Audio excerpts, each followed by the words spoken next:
Studio Patna.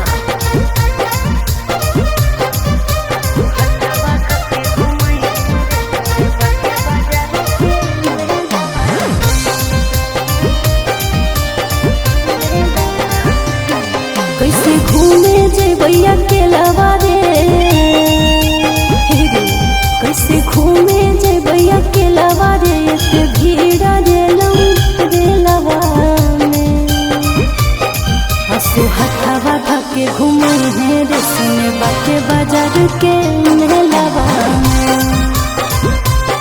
हंसू हथवा धके घूमे है रे सुने बाटे बाजार के मेलवा में।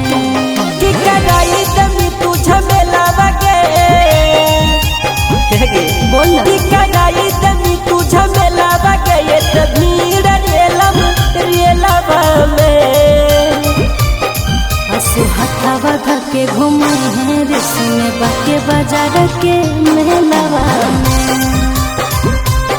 हंसू हथवा धके घूमे है रे सुने बाके बाजार के मेलवा में।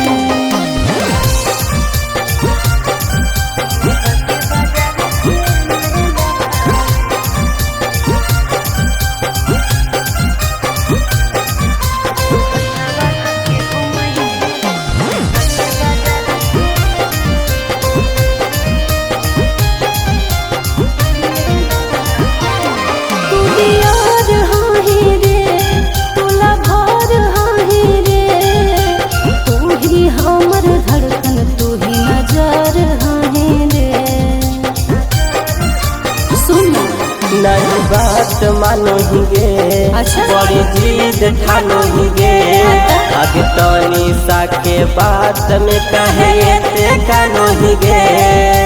सुन छोड़ चुपके से घुमाई दे, छोड़ा मीना मोल घुमाई दे, सुन 500 के सेलवा में। हंसू हथवा धके घुमाई है रे सुने बाके बाजार के मेलवा में। हंसू हथवा धके घुमाई है रे सुने बाके बाजार के मेलवा में।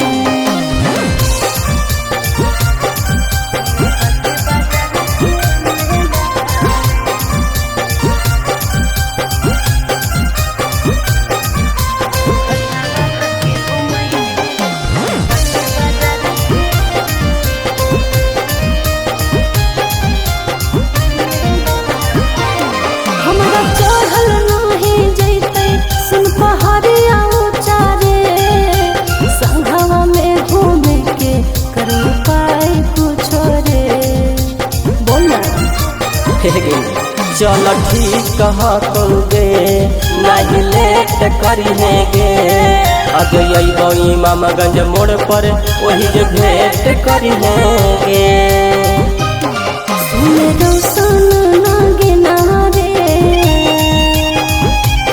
सुने रोशन नागे नारे, बैठाई दे डोलवा रे।